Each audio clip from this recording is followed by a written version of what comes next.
कहना यह है कि ये कट ऑफ जो तय होना है, अब तो एग्जाम में आप देख भी लिए कि क्वेश्चन का लेवल क्या पूछा जा रहा है और 2018 के एग्जाम में किस तरह का क्वेश्चन पूछा गया था। तो बहुत सारी ऐसी बातें हैं, अगर आप कंपैरिजन करेंगे 2018 और 19 का तो समझ में आ जाएगा कि कौन कौन सा कारण है जो कि कट ऑफ को प्रभावित कर सकता है। और अगर इतना कट ऑफ जितना हम बताने वाले हैं, अगर उतना कट ऑफ जा रहा है तो निसंदेह उसमें बहुत सारे रीजंस होंगे।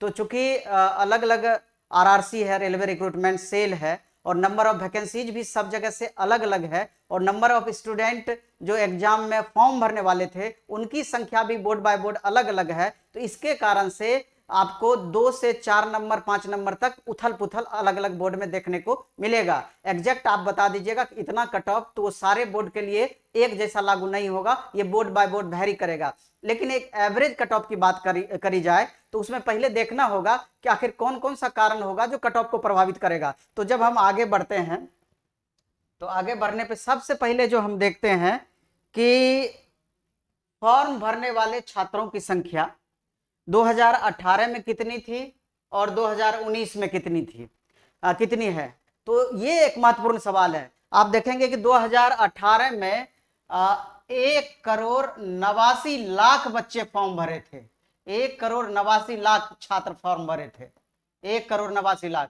जबकि 2019 में 1,15,00,000 स्टूडेंट फॉर्म भरे हैं। तो आप समझ सकते हैं कि यहीं पर आपको भारी अंतर देखने को मिल रहा है, 80% का अंतर है लगभग आपका यहीं पर। एक ये कारण है जो कि आपके कट ऑफ को प्रभावित करेगा। दूसरा अटेंडेंस, पिछली बार 2018 में 60 से 65% आपका अटेंडेंस था, 60 से 65% पिछली बार। जबकि 2019 में जो अटेंडेंस आपका रहा है एवरेज 50 से 60% के बीच आप कह सकते हैं। किसी किसी बोर्ड में 50% से कम भी रहा है और कहीं पर अप्रोक्स 60% भी रहा है। तो 50 से 60 के बीच आप कर लेकर के चल सकते हैं, थोड़ा ज्यादा ही लीजिए, कम नहीं लेना है। इसके बाद प्रश्नों का लेवल या डिफिकल्टी लेवल क्या रहा है। आप देखेंगे कि 2018 में जो क्वेश्चन का लेवल पूछा गया था वो इजी टू मॉडरेट था, जबकि 2019 में मॉडरेट टू टफ है। क्वेश्चन का लेवल, पिछला क्वेश्चन बैंक आपके पास उपलब्ध है, उसको आप बना जाइए और इस बार के पूछे हुए प्रश्न को अगर आपके पास संकलन है तो उसको आप बनाइए। देखेंगे कि 30-40% तक अंतर है। जितना आप उसमें स्कोर कर पाएंगे उससे 30% कम स्कोर आप यहां पर करेंगे। तो ये एक बहुत बड़ा कारण है कि जो कि कट ऑफ को आपका प्रभावित करेगा। क्वेश्चन का लेवल यानी कि डिफिकल्टी लेवल 2018 के बनिस्पत 2019 का। यहां पर आप देखेंगे कि मैथ रीजनिंग ठीक ठाक है, उसमें 10-5% का अंतर है, बहुत ज्यादा का अंतर नहीं है। हाँ, मैथ और रीजनिंग में एक चीज जरूर है कि मैथ जो है कैलकुलेटिव मैथ है और रीजनिंग में भी आपको अधिक समय लगने वाला रीजनिंग यहां पर पूछा गया है, जबकि पिछली बार वैसे क्वेश्चन की संख्या कम थी। और सबसे ज्यादा जो आपको परेशान किया है साइंस परेशान किया है। साइंस में अब आपको लुसेंट वगैरह या ऑब्जेक्टिव टाइप खाली रट करके काम नहीं चलना है, आपका कंसेप्ट क्लियर अगर था, कंसेप्ट क्लियर है, तभी आपका मैक्सिमम क्वेश्चन आपसे बन पाएगा। उसी तरीके से आपका करंट अफेयर्स भी डायरेक्ट एक बार में पकड़ में आने वाला नहीं है और जीएस सेक्शन का भी लगभग कमोबेश वही स्थिति रहा। तो ये सब जो मुख्य कारण रहा ये आपका बहुत ज्यादा प्रभावित कट ऑफ को करेगा। इसके बाद 2018 में आपका नॉर्मलाइजेशन वाला प्रोसेस था 2018 में, जबकि 2019 में आपका परसेंटाइल वाला प्रोसेस है। नॉर्मलाइजेशन और परसेंटाइल में बहुत अंतर है। आप नॉर्मलाइजेशन में देखेंगे कि 4-5 नंबर से लेकर के 10, 12, 15 नंबर तक का उथल पुथल रहा है, जबकि आपका परसेंटाइल में मुश्किल से 1 से 3 नंबर का आपका फर्क पड़ेगा। तो ये बहुत बड़ा कारण है कि जो कि आपके कट ऑफ को प्रभावित करेगा। इसके बाद अगर हम बात करें तो नंबर ऑफ वैकेंसी 2018 और 19, ये भी दूसरा सबसे महत्वपूर्ण कारण है कि नंबर ऑफ वैकेंसीज आप देख रहे हैं कि पिछले बार लगभग 62,500 वैकेंसी था, जबकि इस बार आपका 1,03,000 वैकेंसी है, 1,03,000 वैकेंसी है इस बार। तो आपका देख रहे हैं कि लगभग 70-80% वैकेंसी आपका ज्यादा है, जबकि आपका नंबर ऑफ कैंडिडेट जो फॉर्म भरने वाले हैं उसके बनिस्पत 70% आपका कम बच्चे फॉर्म भरे हैं। तो ये सब जो मुख्य कारण है ये बहुत बड़ा रीजन है जो कि कट ऑफ को प्रभावित कर सकता है। 2 क्वेश्चन हम इसमें एक्स्ट्रा लिखे हैं, तो आंसर की कब तक बता दिए कि 15 दिन से 25 दिन का समय लगेगा एग्जाम जब समाप्त होगा। एक और बच्चा जो मैक्सिमम क्वेश्चन हमसे पूछता है कि नेक्स्ट वैकेंसी में आईटीआई पूरा होना जरूरी है क्या। तो नेक्स्ट वैकेंसी में ITI पूरा होना एकदम जरूरी है, उसके बिना आप फॉर्म नहीं भर पाएंगे। और अगर अभी आप हम बिहार स्टेट की बात कर रहे हैं, हो सकता है दूसरे स्टेट में भी लगभग वही पोजीशन हो, अभी आप ITI में एडमिशन कर सकते हैं। कम से कम 1 साल वाले ITI में भी आप एडमिशन ले लें तो बहुत ज्यादा समय नहीं लगेगा, जल्द ही आपका ITI क्लियर हो जाएगा और हो सकता है कि आपको अगली बार चांस मिल जाए। तो अब जब आगे बढ़ते हैं तो यहां पर हम देखते हैं, और ITI आप करना चाहते हैं तो प्लेटफॉर्म से भी आप ITI कर सकते हैं। 1 साल वाला का लगभग आपको 13,000 13,500 करीब पड़ता है। चलिए हम नेक्स्ट बात करते हैं। मूल चीज पर जब हम आते हैं उसके पहले एक चीज और देख लेते हैं कि अभी जो स्टूडेंट अपीयर कितना हुए हैं और लगभग स्कोर कितना किए हैं, इस हिसाब से भी आपको बहुत सारी बातों की जानकारी हो जाएगी, अंदाजा हो जाएगी कट ऑफ को। यहां पर आप देखेंगे कि 60 to 70 के बीच में 60% बच्चे अटेम्प्ट लिए हैं। 60 to 70 के बीच में 60% बच्चे अटेम्प्ट लिए हैं, और 70 to 80 के बीच में 10% लगभग बच्चे अटेम्प्ट लिए हैं, और 80 से अधिक लगभग 5% बच्चे आप कहिए कि 80 से अधिक लिए होंगे या उससे भी कम, और 60 से कम में 15 से 20 नहीं, इसको आप रखिए 20 से 25% बच्चे हैं जो कि आपका इससे भी ज्यादा ही होगा जो कि 60 क्वेश्चन से कम बनाए हैं या अटेम्प्ट लिए हैं। और जितना भी आप अटेम्प्ट लिए हैं 5 से 10 क्वेश्चन एवरेज गलती जरूर हुआ होगा।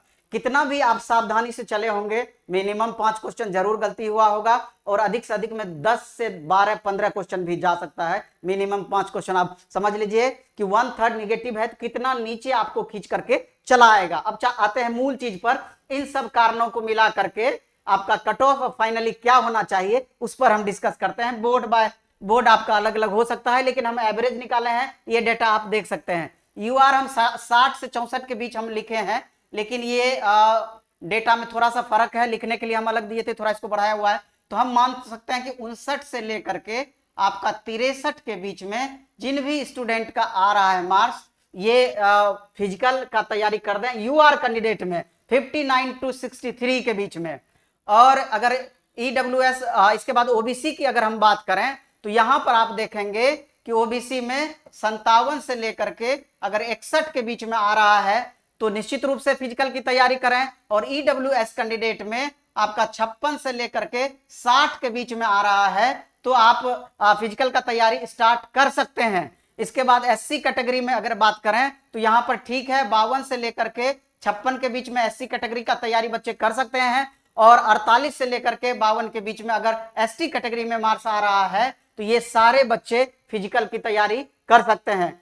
और चूंकि 3 गुना स्टूडेंट को बुलाया जाएगा फिजिकल टेस्ट के लिए, यानी कि 1,03,000 वैकेंसी है तो करीब 3,10,000 बच्चों को लगभग फिजिकल के लिए बुलाया जाएगा। इसके बाद अगर फाइनल कट ऑफ की हम बात करें तो इसमें 4 से 5 नंबर आपको प्लस करना पड़ेगा फाइनल कट ऑफ के लिए। फाइनल कट ऑफ के लिए 4 से 5 नंबर आपको प्लस करना पड़ेगा ओवरऑल ऑल कैटेगरी के लिए, अलग अलग कैटेगरी के लिए जो भी निर्धारित किया गया है। एवरेज आपको यही कट ऑफ देखने को मिलेगा, 1 नंबर का अगर अंतर हो जाए तो हो जाए। और सबसे बड़ी बात यह है इसमें, और सबसे दिक्कत वाली बात यह है कि इस बार जो आपका दिया गया है कि वेटिंग को पहले 1.5 गुना रिजल्ट फाइनली दिया जाता था और बाद में वेटिंग को कंफर्म किया जाता था। इस बार आपको पता है कि वेटिंग समाप्त कर दिया गया, 1:1 में आपका रिजल्ट दिया जाएगा। पहली बार तो ये मान लीजिए कि पूरा सीट भर देगी। जो भी लड़के फिजिकल में पास करेंगे, अगर कुछ एब्सेंट भी होते हैं तो पहली बार सीट को भर देगी जितनी वैकेंसी है। लेकिन रेलवे का ग्रुप डी का खास करके ये रिकॉर्ड रहा है कि 30 to 40% बच्चे, 30 to 40% स्टूडेंट बाद में आपका पोस्ट छोड़ते ही छोड़ते हैं। इसके बहुत सारे कारण है, बहुत सारे इसमें ऐसे बच्चों का सिलेक्शन हो जाता है कि जो कि फॉर्म भर देते हैं, परफॉर्मेंस उनका बहुत अच्छा है, सिलेक्शन हो गया, लेकिन वो वर्क के नेचर के हिसाब से सूट नहीं उनको कर पाता है, और बाद में वो काम जो इनका है ग्रुप डी का उसके अकॉर्डिंग खुद को ढाल नहीं पाते हैं और अंततः जॉब को छोड़ देते हैं।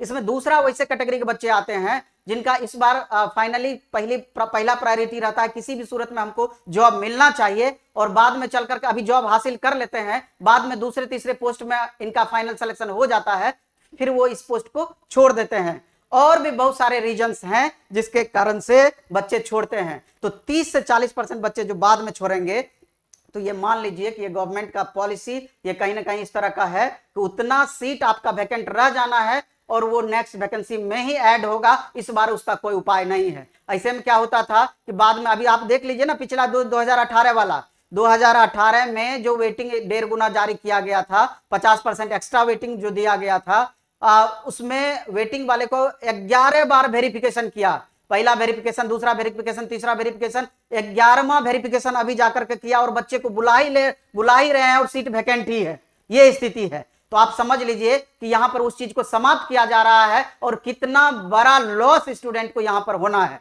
तो खैर ये गवर्नमेंट का पॉलिसी है, रेलवे का अपना पॉलिसी है और निश्चित रूप से उसके शिकार आम स्टूडेंट होंगे। खैर जाने दीजिए, लेकिन कट ऑफ के बारे में जो बताए हैं, अगर इतना मार्क्स आपको आ रहा है तो निसंदेह आप फिजिकल के लिए लग जाइए, क्योंकि वो जरूरी है। लास्ट मोमेंट में ऐसा नहीं होना चाहिए कि अचानक आप फिजिकल के लिए जाएं और परेशानी आपको ज्यादा हो जाए। तो थोड़ा थोड़ा आपको अभी से प्रयास या अभ्यास स्टार्ट कर देना